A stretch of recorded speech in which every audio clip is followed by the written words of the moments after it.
और चलिए बात करेंगे प्रदेश की खबरों की। उदयपुर से खबर है, रेजिडेंट डॉक्टर्स की जो हड़ताल है वो लगातार चल रही है। आरएनटी प्रशासनिक भवन के बाहर ये धरना दिया जा रहा है। रेजिडेंट डॉक्टर पुतला फूंकने की तैयारी में। पोस्टमार्टम रिपोर्ट रेजिडेंट डॉक्टर्स को सौंपी गई है। धरना स्थल पर सभी के सामने पोस्टमार्टम रिपोर्ट पढ़ी गई है। पोस्टमार्टम रिपोर्ट में करंट से मौत की आशंका जताई गई है। तो इसी पोस्टमार्टम रिपोर्ट का क्योंकि इंतजार किया जा रहा था कि क्या है इस पोस्टमार्टम रिपोर्ट में, और अब बड़ी बात यह है कि जो पोस्टमार्टम रिपोर्ट है डॉक्टर्स को सुपुर्द की गई है। धरना स्थल पर जो लोग मौजूद थे, रेजिडेंट डॉक्टर्स मौजूद थे, परिजन मौजूद थे, उनके सामने रिपोर्ट पढ़ी गई है धरना स्थल पर ही। और आशंका इस बात की है कि करंट लगने से ही मौत हुई है।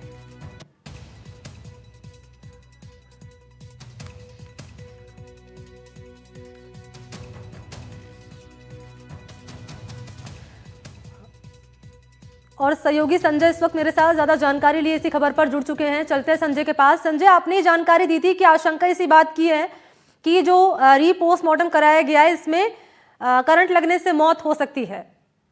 और अब क्योंकि धरना स्थल पर मौजूद लोगों के सामने रिपोर्ट पढ़ी गई है, क्या लिखा गया है इस रिपोर्ट में, जरा मैं चाहूंगी अगर आप ब्रीफ करें दर्शकों के सामने, और अब क्या अपडेट है।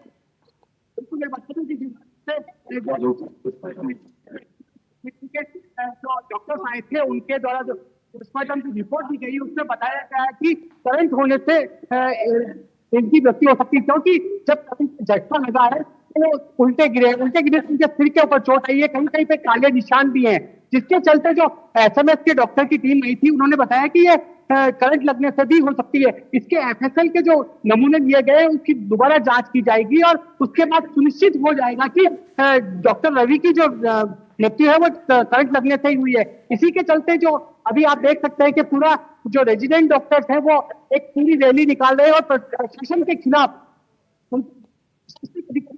जला रहे हैं। और उनकी ये सबसे बड़ी मांग है कि जो दोनों अधिकारी हैं, जो चीफ वार्डन ऑफिसर है और प्रिंसिपल है, उन दोनों को इस्तीफा दिया जाए, क्योंकि यदि ये इस्तीफा नहीं देते हैं तो जो जांच रिपोर्ट आएगी उसका असर पड़ेगा। इसी के चलते ये लगातार दबाव बनाए हुए हैं कि इनका इस्तीफा लिया जाए, उसके बाद ही सारी चीजें बातचीत की जाएगी। तो मैं बताऊं कि जब आप देख सकते हैं कि पूरा जो संजय, अगर बातचीत भी अगर आप कर पाए तो उनमें से किसी से विरोध प्रदर्शन पूरे हॉस्पिटल परिसर के अंदर ये पूरा विरोध प्रदर्शन हो रहा है। और इसी के चलते अब आपको बता दूं कि चलिए मैं एक बार बात कराने की कोशिश करता हूँ। स्लाइड दूर जाइए आप। हाँ जी, बात करिए। हेलो मणि संजय, एक बार बात करिए इनसे। जी मैं सुन रही हूँ आपको। क्वेश्चन कीजिए मणि। आपको ध्यान ना होगा जी नहीं। क्या आपकी रणनीति रहने वाली है? रिपोर्ट आपके सामने पढ़कर सुनाई गई थी, पोस्टमार्टम रिपोर्ट, और आपकी ओर से कहा गया था कि हमें कोई जानकारी नहीं है रिपोर्ट को लेकर, और क्योंकि अब आपके सामने ही रिपोर्ट पढ़कर सुनाई गई, क्या कहा गया है इस रिपोर्ट में, जरा आप बताएं दर्शकों को जो इस वक्त देख रहे हैं, और क्या आगे की रणनीति आप लोगों की रहने वाली है अब? जी मैम थैंक यू। मैं doctor Hitesh Sharma, general secretary Udaipur resident doctor association से बोल रहा हूँ। मैम कल जैसे कि रिपोस्टमार्टम हुआ उसकी रिपोर्ट हमें पढ़कर सुनाएंगी।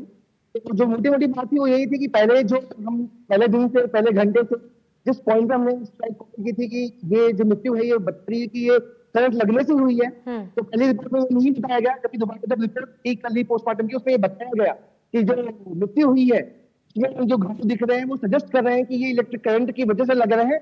हाँ, फाइनल रिपोर्ट एफएसएल के भेजने के बाद आएगी, लेकिन सजेस्ट कर रहे हैं, देखने से लग रहे हैं कि कहीं ना कहीं करंट लगने की वजह से ही ये घाव बने हैं और इनकी वजह से ही मृत्यु सजेस्ट हो रही है। क्योंकि अब आप इस मामले में कार्रवाई की मांग कर रहे हैं, अब तक आपको कोई आश्वासन दिया गया, किसी तरह का कंसोल किया गया प्रशासन की ओर से? जी नहीं मैम, अभी तक इस तरह कोई ठोस आश्वासन नहीं दिया गया। सिर्फ यही कहा जा रहा है कि ठीक है हम कार्रवाई कर रहे हैं, कार्रवाई की जाएगी, और जब कार्रवाई की जाएगी उसका जब निर्णय आएगा उसके अकॉर्डिंग हम आगे की चीजें आपको बताएंगे। तो मैं ठोस अभी तक कुछ भी नहीं बताया गया, सिर्फ ये बातों में चलाया जा रहा है कि हम आगे काम करेंगे, कार्रवाई होगी, इंक्वायरी होगी। अभी तक ठोस हमें जो मुख्य मांगे अभी तक दो यही है कि जो भी हादसा हुआ है। आपने सवाल किया कि आखिर पहली रिपोर्ट जब आपने दी थी पोस्टमार्टम की तो इसमें आपने कहा कि जी करंट लगने से नहीं हुई है, और जो रीपोस्टमार्टम कराया गया इसमें आप कह रहे हैं करंट लगने से हो सकती है, तो ये जो कॉन्ट्रडिक्शन नजर आ रहा है इस पर क्या कहेंगे आप? जी मैम, हमने सवाल किया, बिल्कुल कलेक्टर साहब से भी किया, उनका कहना यही था ठीक है अब दो रिपोर्ट आई है, क्योंकि वो भी अब इस मामले में कुछ कह नहीं पाए, तो उन्होंने यही कहा है कि हम दोनों रिपोर्ट को कंपेल करके हायर अथॉरिटीज को भेज दिया जाएगा। उसके बाद वहां से एक्सपर्ट ओपिनियन ले लिया जाएगा कि क्या दोनों की रिपोर्ट का मिला कंक्लूजन है, उसके बाद वो एक्शन लेंगे। उनका तरफ से ये कहा गया। उसमें हमने ये कहा कि सर ठीक है, आप लोग कह रहे हैं, हमारी 2 मांगे हैं, हम उस पर अभी भी अडिग है। पहली मांग कि हमें जो भी गिल्टी है, उसमें चाहे वो कोई भी हो, जो भी गिल्टी बनाया जाए उसे निलंबित किया जाए, निष्कासन किया जाए। दूसरा, जो परिजन है उन्हें उचित मुआवजा मिले। और दोनों ही मांगों को लेकर आपका जो धरना है वो लगातार दिया जा रहा है। बहुत शुक्रिया आपका हमसे बातचीत करने के लिए। धन्यवाद आपका संजय, आपका बहुत बहुत शुक्रिया।